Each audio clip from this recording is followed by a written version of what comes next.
ఈయన ఈయన గురువు ఆయన గురువులకు పంగనామాలు పెట్టే లక్షణం మీది. మేము ఎప్పుడు కూడా ఎవరితోనైనా తెలంగాణలో ఏంది అధ్యక్ష, ధూపం మీద వస్తే ఎవరన్నా దిలాసని మంచినీళ్ళు ఇస్తే కూడా వాళ్ళని గుర్తుపెట్టుకుంటాం అధ్యక్ష. మనము 10 ఏళ్ళు 20 ఏళ్ళు కలిసి పనిచేస్తే సహచరులుగా ఉన్న మన వాళ్ళని మనం అగౌరవపరచాలని ఎక్కడన్నా ఉందా అధ్యక్ష? వాళ్ళకంటే తిన్నింటి వాసాలు లెక్కబెట్టే లక్షణం ఉంది. నాకు అట్లాంటి లక్షణం లేదు అధ్యక్ష.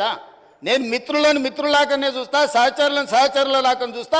పెద్దవాళ్ళని గౌరవించే సంస్కారం మా తల్లిదండ్రులు మాకు నేర్పినరు. మీలాగా ఎవరు అవకాశాలు ఇస్తే ఏ ఇంట్లో మీకు భోజనం పెడితే ఆ ఇంటి వాసాలే లెక్క పెట్టి ఆ ఇంటికే నిప్పు పెట్టే ఆలోచన మీకుంటుంది అధ్యక్ష. అది మీ లక్షణం, మీ బ్లడ్లు ఉంది, మీ డిఎన్ఏనే అది. ఎవరు నమ్మితే వాళ్ళను మోసం చేసే లక్షణం ఇది.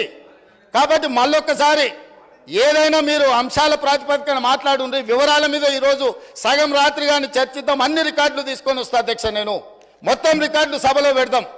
తప్పు పట్టించే విధంగా, తప్పుడు ఆరోపణలు చేసే విధంగా మాట్లాడితే ఎవరు చూసుకుంటూ ఊరుకోరు.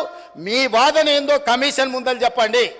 ఇవాళ సాయంత్రానికల్లా కోరుకున్నారు కదా మీ నిజాయితీ, ఇవాళ సాయంత్రానికల్లా మీకు కమిషన్ చైర్మన్ నియమిస్తాం. మా ఉప ముఖ్యమంత్రి గారు అనుమతితో సాయంత్రానికంతా కొత్త చైర్మన్ కూడా అపాయింట్ చేపిస్తా అధ్యక్ష. నిన్న మన అసెంబ్లీ సమావేశాలలో ఉండి నిర్ణయం తీసుకోలేదు. ఎట్లా